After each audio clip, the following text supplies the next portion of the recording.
ओम श्री गणेशाय नमः। जय श्रीमन्नारायण, जय आदिशक्ति माता। दोस्तों, आज हम एक ऐसी कथा का श्रवण करेंगे जिसमें ब्रह्म मुहूर्त का रहस्य। दोस्तों, क्या आपको पता है कि ब्रह्म मुहूर्त सिर्फ एक समय नहीं बल्कि जीवन का सबसे बड़ा रहस्य है। क्या आपने कभी सोचा है क्यों ऋषि मुनि योगी और स्वयं भगवान विष्णु तक इस विशेष समय का इतना महत्वपूर्ण मानते हैं।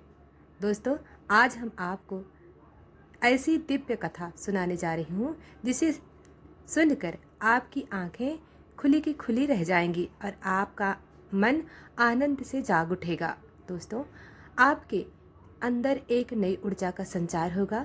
दोस्तों, एक कहानी नहीं बल्कि एक ऐसा गुप्त ज्ञान है जिसे जानने के बाद आपका जीवन पहले जैसा नहीं रहेगा। दोस्तों, शायद आपने सुना होगा कि ब्रह्म मुहूर्त से उठने से बुद्धि तेज होती है, शरीर स्वस्थ रहता है और सफलता प्राप्ति होती है। दोस्तों, लेकिन क्या आपने कभी जाना है इस समय में ध्यान करने से आपको पूर्व जन्मों की झलक मिल सकती है। दोस्तों, आपने यह कल्पना की है, अगर आप इस रहस्य को समझ लें तो आप अपने भविष्य को देख सकते हैं। दोस्तों, आप अपने भाग्य को बदल सकते हैं। आज हम आपको ऐसी ही रहस्यमयी कथा को सुनाएंगे।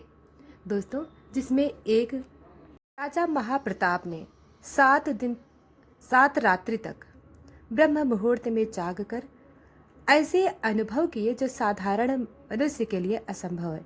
यह कहानी एक साधारण नहीं, यह वह रहस्य है जिसे स्वयं भगवान विष्णु देवर्षि नारद को बताया था। इसमें काल चक्र का भेद है, पूर्व जन्मों की गाथा है, मृत्यु का रहस्य है और परम सत्य है जो केवल कुछ गिने चुने ज्ञानी ही जान पाएंगे।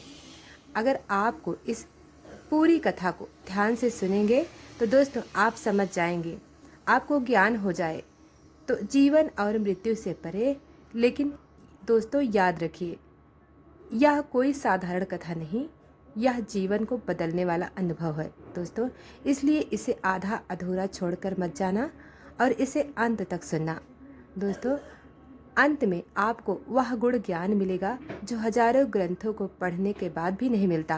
तो दोस्तों, आइए इस दिव्य कथा को और बढ़ते हैं और जानते हैं ब्रह्म मुहूर्त का सबसे बड़ा रहस्य क्या है।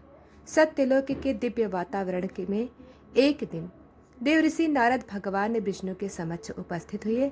उनकी बीड़ा से मधुर ध्वनि गूंज रही थी, लेकिन उनके हृदय में एक जिज्ञासा थी। वे भगवान श्री हरि विष्णु के चरणों में प्रणाम कर बोले, प्रभु, मैंने अनेक पुराणों, वेदों और शास्त्रों का अध्ययन किया है, किंतु एक प्रश्न मेरे मन में बार बार उठता है।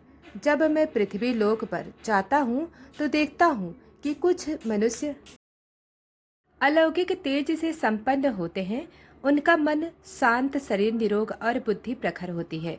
वहीं कुछ लोग आलस्य, दुख और अशांति में लिप्त रहते हैं। इस अंतर का कारण क्या है? क्या इसका संबंध जागरण के समय से है? क्या कोई ऐसा विशेष समय है जब ब्रह्मांड की दिव्य ऊर्जा मानव के लिए सहज सुलभ हो जाती है? भगवान श्री हरि विष्णु मंद मुस्कान के साथ बोले, हे नारद, तुमने बहुत ही गूढ़ प्रश्न किया है। यह भेद साधारण नहीं बल्कि अत्यंत महत्वपूर्ण है। इसका रहस्य ब्रह्म मुहूर्त में छिपा हुआ है। यह वह समय है जब ब्रह्मांड की समस्त सकारात्मक ऊर्जा पृथ्वी पर बहने लगती है। यह मुहूर्त देवताओं, ऋषियों, मुनियों और सिद्ध पुरुषों का प्रिय समय है। इस काल में जो जागता है वह स्वयं ब्रह्मांड की दिव्यता को अपने भीतर समाहित कर सकता है। देवर्षि नारद ने फिर प्रश्न किया, हे प्रभु, यदि ब्रह्म मुहूर्त इतना शक्तिशाली है तो कृपया मुझे एक ऐसी कथा सुनाइए जिसका इसका वास्तविक प्रभाव स्पष्ट हो सके। भगवान श्री हरि बोले, हे नारद, ध्यान पूर्वक सुनो। मैं तुम्हें एक अत्यंत प्राचीन कथा सुनाने जा रहा हूँ, जिसे सुनकर तुम स्वयं ब्रह्म मुहूर्त की महिमा को समझ सकोगे। यह कथा एक ऐसे राजा की है जो ब्रह्म मुहूर्त के प्रभाव से जीवन मृत्यु के बंधन को पार कर सका। बहुत समय पहले की बात है। पृथ्वी लोक पर सौम्य नगर नामक एक प्रसिद्ध समृद्ध राज्य था। इस राज्य का राजा सूर्यकेतु था, जो पराक्रमी, न्यायप्रिय और विद्वान था। उससे अत्यंत प्रेम करती थी, क्योंकि वह न केवल एक कुशल योद्धा था बल्कि संतों और ऋषियों को भी आदर करता था। परंतु एक समस्या थी, राजा सूर्यकेतु का मन सदैव अशांत रहता था।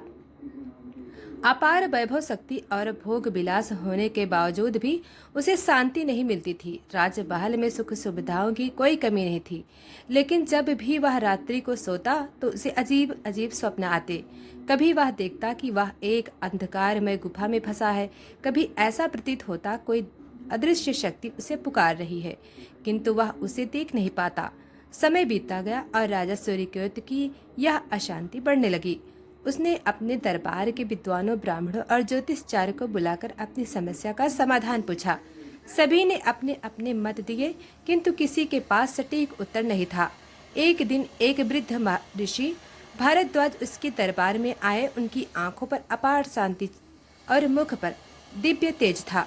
राजा सूर्यकेतु ने हाथ जोड़कर कहा, हे ऋषिवर, मैं दिन रात भोग विलास में लिप्त रहने वाला राजा हूँ, परंतु ना जाने क्यों मेरे मन में शांति नहीं मिलती। कृपया मुझे इस दुख से मुक्ति होने का उपाय बताइए। ऋषि भारद्वाज कुछ क्षण चुप रहे और फिर बोले, हे राजन, तुम्हारी समस्या का समाधान केवल एक ही है। तुम्हें ब्रह्म मुहूर्त में जागने और साधना करने का अभ्यास करना होगा। यही वह समय है जब परमात्मा स्वयं अपनी दिव्य ऊर्जा इस संसार में प्रसारित करते हैं। जो इस समय का लाभ उठाता है वह अपने समस्त पापों से मुक्त होकर मोक्ष मार्ग पर बढ़ता है। राजा सूर्यकेतु चौंक उठा और उसने अपने पहले कभी इस विषय में नहीं सुना। उसने पूछा, हे ऋषिवर, क्या मात्र ब्रह्म मुहूर्त में जागने से मेरी समस्या का समाधान हो सकता है? यह कैसे संभव है? ऋषि भारद्वाज मुस्कुराए और बोले, हे राजन, संसार में प्रत्येक वस्तु का एक निश्चित समय होता है। जैसे सूर्य उदय से पहले आकाश में हल्की लालिमा प्रकट होती है, वैसे ही आत्मा के जागरण का भी एक समय होता है। यदि तुम इस समय में जागकर साधना करोगे तो तुम्हारे समस्त मानसिक क्लेश समाप्त हो जाएंगे। किंतु ध्यान रहे, केवल जागना ही पर्याप्त नहीं, तुम्हें इस समय में ध्यान, मंत्र जप और आत्मचिंतन करना होगा। राजा सूर्यकेतु ने निर्णय लिया कि वह अगली ही सुबह ब्रह्म मुहूर्त में उठेगा और ऋषि भारद्वाज के बताए मार्ग का अनुसरण करेगा। अगली भोर जब पूरा महल गहरी नींद में था, राजा सूर्यकेतु अपनी बिस्तर से उठा। उसने देखा कि आकाश में हल्की चांदनी फैली थी और ठंडी हवा बह रही थी। उसने गंगा जल में स्नान किया और साधना करने बैठ गया। पहले कुछ मिनटों तक उसका मन इधर उधर भटकता रहा। कभी उसे राज्य की चिंताएं सताने लगी तो कभी नींद का प्रभाव हावी हो गया, परंतु वह हार मानने वाले में से नहीं था। उसने महर्षि भारद्वाज द्वारा बताए गए एक विशेष मंत्र का जाप किया, ओम नमो भगवते वासुदेवाय नमः। कुछ ही क्षणों में उसके भीतर एक दिव्य शांति का अनुभव होने लगा। जैसे जैसे वह मंत्र का जाप करता गया, वैसे वैसे उसकी चित्त स्थिर होने लगी। जब वह ध्यान से उठा तो उसने अनुभव किया कि उसका मन पहले से अधिक हल्का और शांत था। ऐसा प्रतीत हो रहा था जैसे कोई अदृश्य शक्ति उसे स्नेहपूर्वक आलिंगन कर रही हो। राजा सूर्यकेतु अत्यंत प्रसन्न हुआ और अगले दिन पुनः ब्रह्म मुहूर्त में जागने का संकल्प लिया। उसने ऋषि भारद्वाज को अपने अनुभव के बारे में बताया। महर्षि भारद्वाज मुस्कुराए और बोले, हे राजन, यह तो बस प्रारंभ है। यदि तुम इसी प्रकार निरंतर ब्रह्म मुहूर्त में जाकर साधना करते रहोगे तो कुछ ही समय में तुम्हें दिव्य रहस्यों की अनुभूति होने लगेगी। राजा सूर्यकेतु चकित था। उसने जिज्ञासावश पूछा, हे महर्षि, यह दिव्य रहस्य कौन से हैं? क्या मैं इन्हें समझ सकता हूँ? ऋषि भारद्वाज ने गहरी सांस ली और बोले, हे राजन, इसका उत्तर मैं तुम्हें अगले कुछ दिनों में दूंगा, किंतु पहले तुम्हें 7 रात्रियों में लगातार ब्रह्म मुहूर्त में जागकर ध्यान करना होगा। यदि तुम इस परीक्षा में सफल हुए तो तुम्हें वह रहस्य मिलेगा जो समस्त संसार के लिए दुर्लभ है। राजा सूर्यकेतु ने संकल्प लिया कि वह इस परीक्षा को अवश्य पूर्ण करेगा। अगले 7 दिनों तक वह नियमित रूप से ब्रह्म मुहूर्त में उठेगा, ध्यान करेगा और महर्षि भारद्वाज के द्वारा बताए मार्ग पर चलेगा। दूसरी रात जब राजा सूर्यकेतु ने ध्यान करना शुरू किया तो उसे एक अद्भुत अनुभूति हुई। पहले तो मन में असंख्य विचार उमड़ने लगे, राज्य की सुरक्षा, भविष्य की योजनाएं। किंतु जैसे ही उसने अपनी दृष्टि को स्थिर किया, वह महर्षि भारद्वाज द्वारा दिया गया मंत्र दोहराने लगा, ओम नमो भगवते वासुदेवाय नमः। वैसे ही उसके भीतर एक अजीब सी शांति फैलने लगी। अचानक उसे प्रतीत हुआ जैसे वह अपने शरीर से परे जा रहा है। उसका मन हल्का हो गया और उसने एक विशाल प्रकाशमय चक्र को अपने सामने घूमते हुए देखा। वह चक्र निरंतर गतिमान था, कभी तेज कभी कम। उसी समय उसे एक दिव्य स्वर सुनाई दिया, हे राजन, यह जो तुम देख रहे हो वह काल चक्र है। ब्रह्म मुहूर्त में ध्यान करने से साधक को काल का बोध होने लगता है। वही काल जो जन्म, मरण और पुनर्जन्म के बंधनों को निर्धारित करता है। यदि तुम इस साधना को 7 दिन तक निरंतर जारी रखोगे तो तुम्हें काल के रहस्यों की अनुभूति होगी। राजा चौंक कर ध्यान से बाहर आ गया। उसकी सांस तेज चल रही थी, लेकिन मन अत्यंत हल्का था। यह एक विलक्षण अनुभव था जिसे उसने पहले कभी महसूस नहीं किया था। तीसरी रात जब राजा सूर्यकेतु ध्यान में बैठा तो इस बार वह सहज रूप से समाधि में चला गया। कुछ ही क्षणों में उसने स्वयं को किसी अन्य स्थान पर पाया। वह किसी महल में खड़ा था, पर यह उसका अपना महल नहीं था। चारों ओर दिव्य वस्त्रों में सुसज्जित लोग खड़े थे। वे उसे राजा के रूप में संबोधित करते थे, लेकिन यह सौम्य नगर नहीं था। तभी एक वृद्ध ब्राह्मणी उसके समक्ष आई और बोली, हे राजन, क्या आप अपने पूर्व जन्मों को पहचानते हैं? राजा सूर्यकेतु स्तब्ध रह गया। उसने अपने चारों ओर देखा। उसे आभास हुआ कि यह कोई और समय है, कोई और जन्म। तभी दिव्य स्वर फिर से गूंजा, ब्रह्म मुहूर्त में साधना करने से मनुष्य को अपने पूर्व जन्मों की स्मृति प्राप्त हो सकती है। जो साधक इस ब्रह्म मुहूर्त में जाकर ध्यान करता है, वह जीवन के रहस्यों को जानने में सक्षम हो जाता है। राजा सूर्यकेतु का पूरा शरीर रोमांचित हो उठा। जब वह ध्यान से बाहर आया तो उसकी आंखें आश्चर्य से भरी हुई थी। क्या सचमुच ब्रह्म मुहूर्त इतना शक्तिशाली है कि यह मनुष्य को उसके जन्मों का रहस्य प्रकट कर सकता है? उसे यह जानने की तीव्र इच्छा हुई। अगले दिन साधना में उसे क्या अनुभव होगी। चौथी रात्रि राजा सूर्यकेतु ने जैसे ही ध्यान करना शुरू किया, उसे अपने हृदय में एक दिव्य प्रकाश का अनुभव हुआ। वह प्रकाश अत्यंत कोमल किंतु असीम ऊर्जा से भरा हुआ था। तभी एक गूंजता हुआ स्वर सुनाई दिया, हे राजन, यह प्रकाश तुम्हारी आत्मा का वास्तविक स्वरूप है। मनुष्य अपने शरीर को सत्य मानकर चलता है, किंतु आत्मा ही उसका वास्तविक अस्तित्व है। ब्रह्म मुहूर्त में साधना करने से आत्मा का बोध होता है। राजा का हृदय श्रद्धा से भर गया। उसने कभी नहीं सोचा था कि आत्मा का बोध इतना स्पष्ट रूप से संभव हो सकता है। 5वीं रात जब राजा सूर्यकेतु ध्यान में बैठते हैं, किसी अन्य स्थान पर पहुंच गया। उसने अपने ही नगर को देखा, किंतु वह नगर वर्तमान से भिन्न था। नगर के द्वार पर एक विशाल सेना खड़ी थी।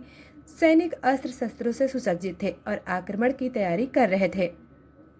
राजा सूर्यकेतु भयभीत हो उठा। यह क्या हो रहा है? यह दृश्य मेरे नगर का है, किंतु यह समय तो अभी आया नहीं। तभी एक दिव्य उत्तर मिला, हे राजन, ब्रह्म मुहूर्त में ध्यान करने से मनुष्य को भविष्य के संकेत प्राप्त होते हैं। यदि तुम इस साधना को जारी रखोगे तो तुम आने वाले समय की घटनाओं को पहले ही देख सकोगे और उचित निर्णय ले सकोगे। राजा सूर्यकेतु स्तब्ध रह गया। यह भविष्य का संकेत था। छठी रात ध्यान के मध्य राजा सूर्यकेतु ने एक आक्रामक गुफा देखी। गुफा के भीतर वह स्वयं खड़ा था और उसके समक्ष यमदूत उपस्थित थे। हे राजन, देखो मृत्यु कैसी होती है। मनुष्य इसे एक अंत समझता है, किंतु यह एक नया आरंभ है। जो साधक ब्रह्म मुहूर्त में ध्यान करता है, वह मृत्यु के भय से मुक्त हो जाता है। राजा ने सूर्यकेतु को देखा कि कैसे आत्मा शरीर छोड़कर एक दिव्य लोक में प्रवेश कर रही है। यह एक रहस्यमय अनुभव था। 7वीं रात जब राजा ध्यान में बैठा तो उसने एक विशाल आकाशीय मंडल को देखा। उसमें भगवान श्री हरि विष्णु स्वयं विराजमान थे।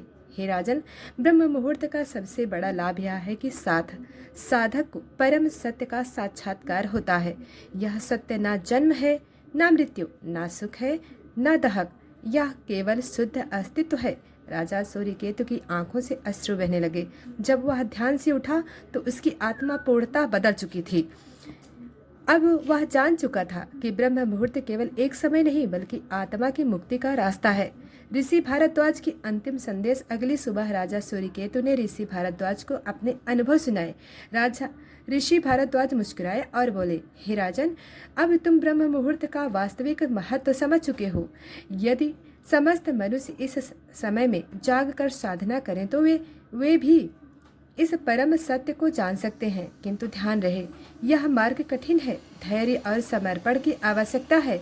राजा सूर्यकेतु ने प्रण लिया कि वह जीवन भर ब्रह्म मुहूर्त में जाकर ध्यान करेगा और अपनी प्रजा को भी इस दिव्य ज्ञान से परिचित कराएगा। दोस्तों, यह कथा हमें सिखाती है कि ब्रह्म मुहूर्त में साधना करने से मन में शांति होती है और काल चक्र और पूर्व जन्मों का ज्ञात होता है। दोस्तों, आत्मा का बोध होता है, भविष्य के संकेत मिलते हैं। दोस्तों, यह कथा हमें सिखाती है मृत्यु का भय समाप्त हो जाता है, परम सत्य का साक्षात्कार होता है। तो क्या आप भी प्रतिज्ञा करते हैं कि कल से नहीं, अभी से आप ब्रह्म मुहूर्त में उठकर साधना को अपनाएंगे? दोस्तों, यह कथा आपको कैसी लगी वीडियो में कमेंट करके ज़रूर बताना, और अभी तक लाइक सब्सक्राइब नहीं किया है तो अभी कर लें। धन्यवाद।